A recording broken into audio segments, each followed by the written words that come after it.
Pour introduire le vaste sujet de l'énergie des esprits dragons, je vais retranscrire mes premières expérimentations avec des dragons. J'avais déjà publié divers témoignages sur des forums mais je vais faire une synthèse sur ma manière de travailler avec l'énergie des dragons. À ce jour, je l'ai pratiqué avec 3 esprits dragons, à une époque reculée, ceux parmi les dragons ayant eux aussi besoin d'expérimenter la dualité, nous côtoyaient dans une 3D moins dense et moins lourde qu'aujourd'hui. Lorsque l'homme a accéléré sa chute, et par là même a contribué à ralentir les vibrations de sa 3D d'expérimentation, les dragons ont fait le choix de ne pas chuter avec l'homme et de monter vibratoirement. Ils ont dû renoncer à leur corps physique de 3D, j'avais commencé les communications avec les esprits dragons comme avec mes compagnons cristallins. Mais cela restait de la communication. Les êtres de cristal peuvent travailler sur nous simplement en restant proches physiquement de nous ou en nous reliant par la voie du cœur à l'un d'entre eux. Un esprit dragon ne semble pas fonctionner de la même manière. Leur support physique n'est pas la matrice depuis laquelle ils peuvent travailler réellement avec nous. D'ailleurs, ils peuvent quitter ce support et aller se balader sur le réseau cristallin. Un esprit de cristal reste par contre dans son support tant qu'il ne souhaite pas migrer définitivement. Il a accès à tout grâce à l'omniprésence de la grille cristalline, même si son maillage sur Terre est déficient et en cours de régénération. Je suis encore en train de faire des expérimentations, je découvre tout comme vous. Il s'est révélé que les esprits dragons attendent qu'on les intègre en nous, qu'on les fasse littéralement rentrer en nous. Ils descendent dans leur matrice d'ancrage, crâne de dragon, statue, et coulent littéralement pour pénétrer dans la matrice de déploiement de leur pouvoir, nous. C'est une autre forme d'adombrement, comment intégrer l'énergie d'un dragon, là c'est une technique très personnelle.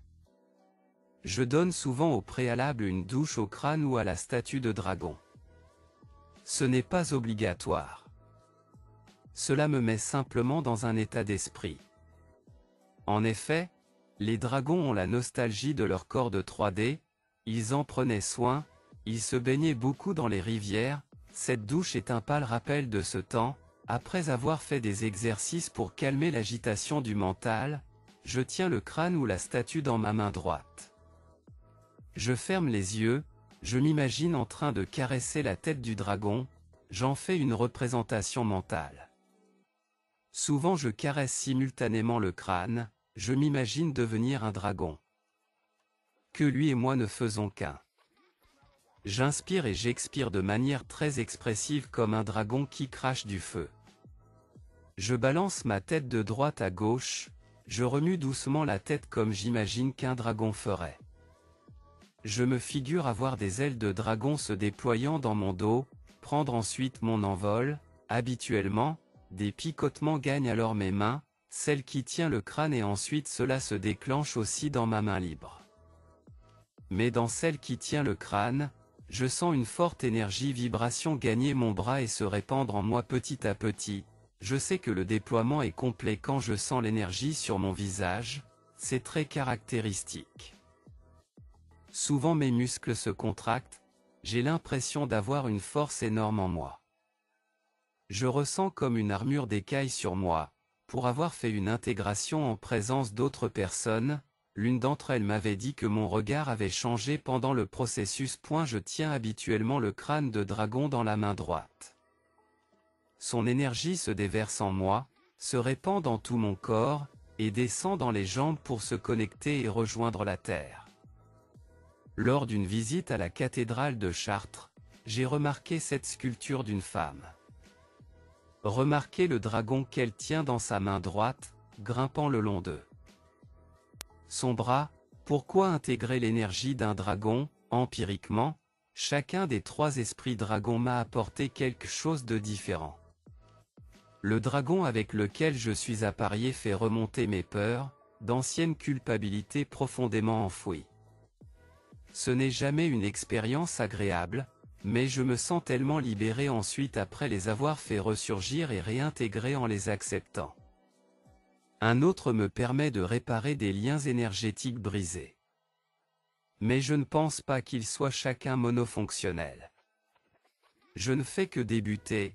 Lors de la dernière intégration de l'énergie d'un compagnon dragon, j'ai eu une quadruple réponse plus formelle sur pourquoi le faire.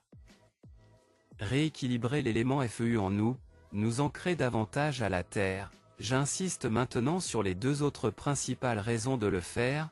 L'apport contrôlé de l'énergie du dragon augmente considérablement notre état vibratoire. Les esprits dragons qui viennent à nous font sauter nos blocages pour ensuite ouvrir la voie de l'intégration de ces aspects en nous. Le résultat est détonnant quand un esprit dragon apporte son énergie dans notre aspect ombre. Que faire aussi grâce à l'énergie d'un dragon, sans forcément les intégrer en vous?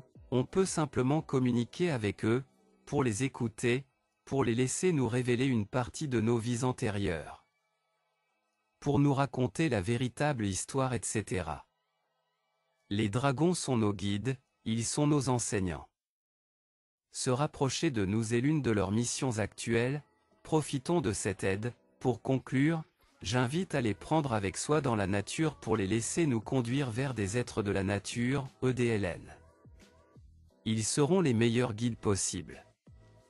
Ils vous diront où aller, où regarder et ce qu'il y a à voir au-delà de ce que nos yeux nous habituent à percevoir et à interpréter. La connexion entre l'homme et un dragon est un thème récurrent dans la mythologie.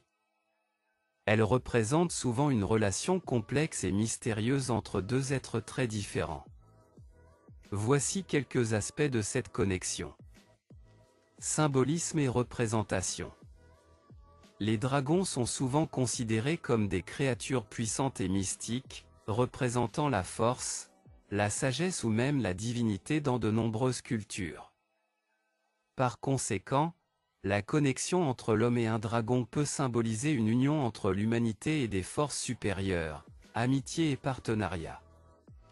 Un homme et un dragon développent une amitié profonde et durable. Ils se soutiennent mutuellement, partagent des aventures et combattent ensemble. Cette connexion est souvent basée sur la confiance, le respect et la compréhension mutuelle, apprivoisement et maîtrise. L'homme parvient à apprivoiser un dragon, à le comprendre et à le contrôler. Cette relation met en évidence la capacité de l'homme à surmonter ses peurs, à maîtriser des forces puissantes et à forger des liens avec des créatures qui pourraient autrement être perçues comme dangereuses ou hostiles. Les dragons sont souvent associés à des instincts sauvages et primaires. La connexion entre l'homme et un dragon peut alors représenter l'exploration et l'acceptation de ces aspects plus profonds de soi-même. Elle invite l'homme à embrasser sa nature instinctive et à trouver un équilibre entre sa part rationnelle et sa part sauvage. Certains récits mettent en avant la dualité de l'homme et du dragon. Ils représentent 2 aspects opposés ou complémentaires de la même entité. Cette connexion explore alors les luttes internes de l'homme et sa quête d'harmonie entre ces différentes facettes. Merci pour votre bonne écoute. Si ça vous a plu, n'oubliez pas de cliquer sur le bouton j'aime et de s'abonner à la chaîne. Merci de soutenir la chaîne, pour plus de découvertes. Merci et à la prochaine.